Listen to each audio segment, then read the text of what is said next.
Well, hi, everybody. Welcome to our Lost in LA Bumblecast. Hope you're doing well out there. I've got some great news, shocking news. Everybody is healthy. Triple T's healthy. Kato's healthy. And Olive down here chewing on her toy knock on wood. is healthy for at least a week. Well, Mark Anthony, his liver levels are still high. He's still on the meds. So. We haven't gone to the vet in a week, right?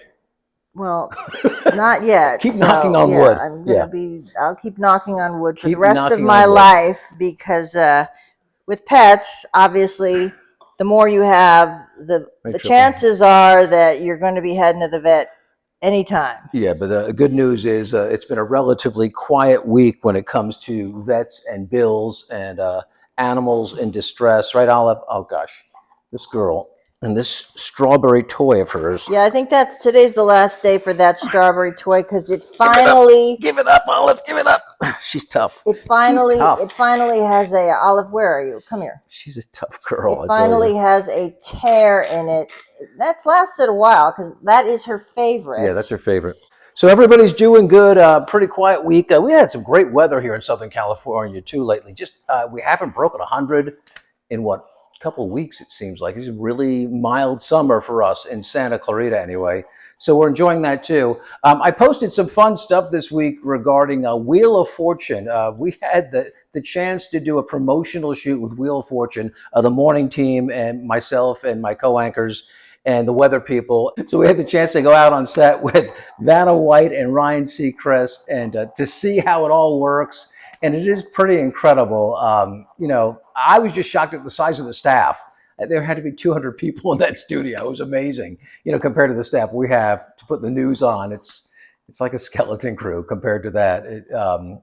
Just an incredible staff, incredible set. They have a live audience too, so it was a lot of fun. A little intimidating having a couple hundred people like cheering while you're playing the game. So a lot of people have been asking me, so when can we see it? When's it going to be on? Well, you're not going to be able to see it. It was just a promotional thing, and it was just a little fun thing we did. And I shared part of what I did, and we did play the game for real. So that part was not fake, but the rest of it's fake. You were impressed, weren't you, by my gameplay? Oh, sure, yeah. Yeah, I was, but yeah, it was just fun. Just kind of a little promo commercial. So yeah, there's no actual show that's going to air at any time. So sorry to disappoint everybody, but I wanted to let you know. Don't look for it. You're not going to find it. But thanks for asking. Yeah, but the Wheel of Fortune people were great, very nice. Vanna and Ryan were very nice, and so a lot of fun. It was just a cool thing to do, and something I never thought I would be doing. So yeah. That was actually a couple weeks ago. I just posted it this week for the first time. Some other things we're talking about today, tips. Tips keep coming up. It seems it's been going on for a couple of years now where the whole tipping culture seems like it's out of control. I can't be the only one. And I was in The Habit yesterday. The Habit's a local hamburger chain. Really good food. I love it. But and I went to the kiosk to fill out my order. And, the kiosk is asking me right here. The kiosk is asking me, do I want to give a tip? And I'm like, do I have to give a tip if I'm filling out the order myself on the computer? I'm not even engaging with a human being, and they're asking for a tip. And I actually felt guilty when I said no. I mean, that's what it's come to. Should I feel guilty about that?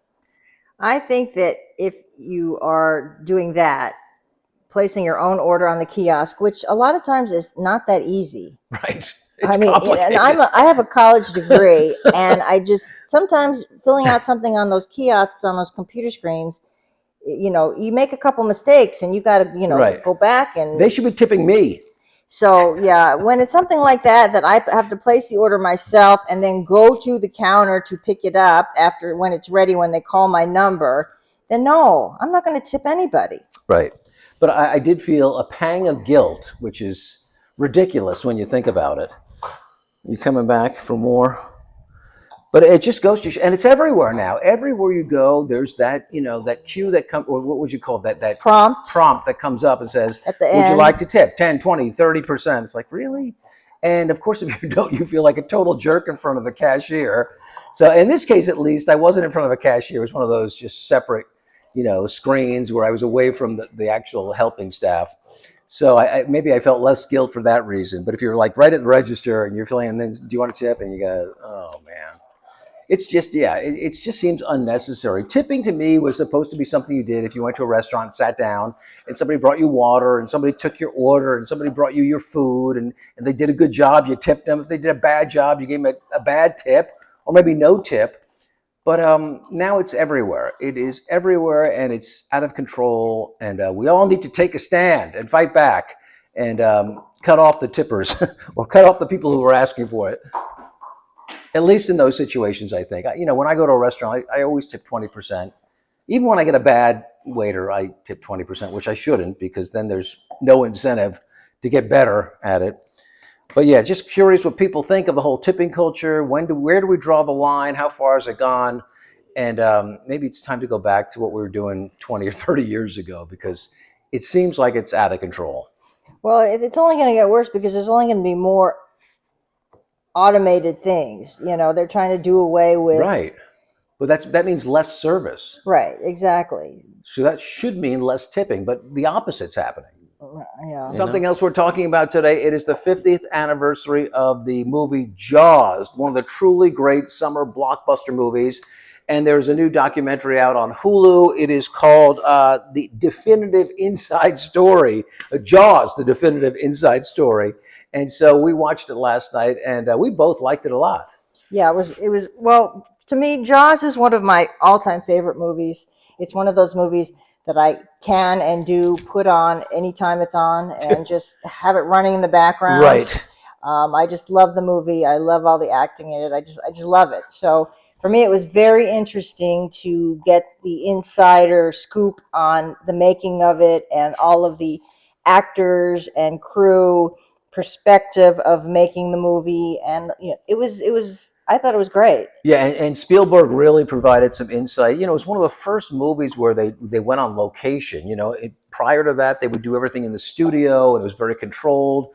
And Spielberg wanted to take it into the real world and on the water, which is incredibly challenging. And he talked about some of the challenges of trying to shoot a movie while you're bouncing up and down in the waves, and you've got all these elements to deal with, and the studio protects you from all of that. So it was a real challenge, a real groundbreaking Well, film. the biggest thing was the shark was made by hand. It wasn't CG because I don't even think they had CG. They didn't have CG back then. So they made several sharks, that's what they used. And then, it's not a big secret that the shark broke down a lot. But that's one of the things they talk about in the documentary, and it was just very interesting to the complicated task of getting this robotic shark to operate properly, again, in the elements. So it might work good in the garage or the lab where you're building it, but then you got to take it out into the open water and try and make it work. So really, really fascinating. Back when filmmaking really must have been exciting and challenging and all those things all at once.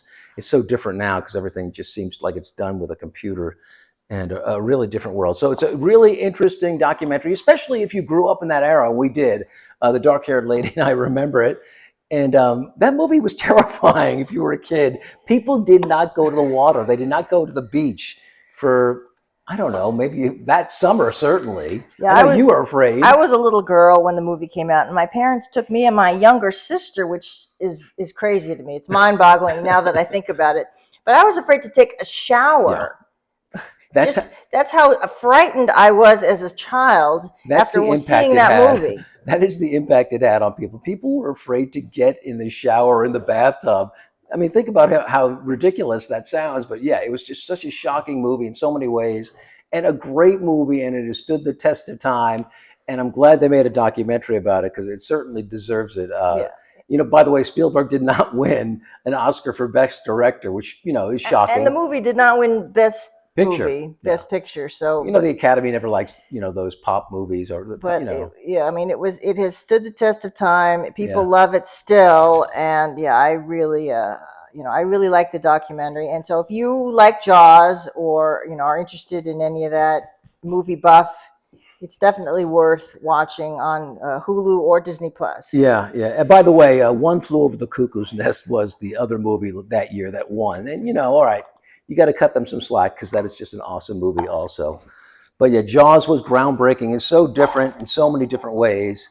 and had just such an incredible impact on American culture globally. I think it had an impact on pop culture in so many ways, and of course, so many movies imitated it in the years afterward. The cast was great too. The actors, I mean, just what a great ensemble of people bringing them together to tell their stories. Speaking of Jaws, here's this one. Hey, Beast. Hey, Beast girl. That Jaws girl. How you doing, Beastie? With her jaws of steel on that toy. So anyway, we just wanted to talk about that, the Hulu documentary, Jaws. Jaws at 50. Jaws at 50, The Definitive Inside Story is the name of the documentary.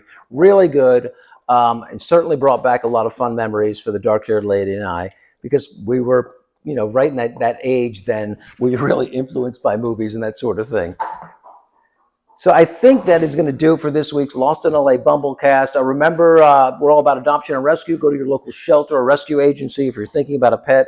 Shelters are really getting crowded. I think Riverside has a deal, too, going on this week in Riverside County. So, yeah, you can get some really good deals on a pet if you're looking for a pet, and obviously, if you can find one to your liking. And don't forget, just keep sending in your video messages with you and or your pet saying that you watched the Bumblecast, and we will be sure to air those as well. Just message me at the Bumblecast, on the Bumblesnot social media pages, and I will get those on for you. So that is going to do it. Thanks for joining us, everybody. I think Cato's ready for nap time, so we'll let you go. Have a great day, everyone. Bye-bye.